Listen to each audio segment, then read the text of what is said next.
In this video, we're going to look at a simple but effective trick, particularly for sort of hip hop and sort of low BPM producers. And that's the idea of bouncing files down to audio and then using slowdowns in real time to create some variation at the end of a loop. So let's just hear this loop that I programmed before we go any further.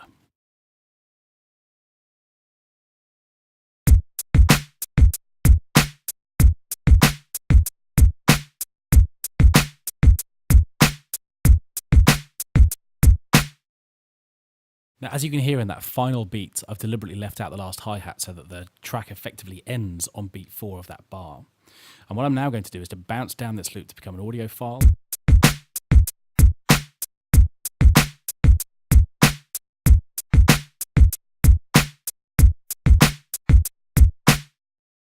And what I can then do is to import it from the media browser onto an audio track. So here is the loop, which should sound exactly the same as the original. Okay, so it's this final beat that I'm interested in trying to do something about. And you can hear or see over here that this last beat is isolated. So what I'm going to do is to click on this region, come over to the inspector, and rather than selecting a fade time, instead I'm going to select a slow down. And what I'm going to do is to enter any old value in here. Let's put in a second to start with. And what I can then do is to see the orange fade or slow down ramp as it's coming in. And usefully, there's a marker over on the left-hand side, which is going to show me exactly where this is going to work. So I can hear the slowdown happening in real time, but it's just that final beat that I want to affect. So what I'm going to do is to select a shorter value. And now that little marker is in the middle of that hit. So let's just make it a tiny bit longer. That's going to work nicely. And you can then see the ramp again. But because the beginning of the hit is only affected by the very beginning of that ramp, in order to make the effect more extreme more quickly, I'm going to put in a curve. So I'm just typing a value into that curve ramp.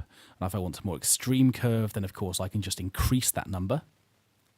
More like that. And let's hear that.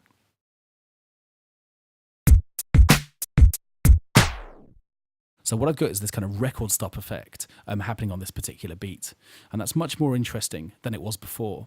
And of course, there'd be nothing to stop me applying exactly the same process to a whole range of sounds. I could program my entire track, bounce it down as an audio file, and then apply this kind of stop to the whole thing.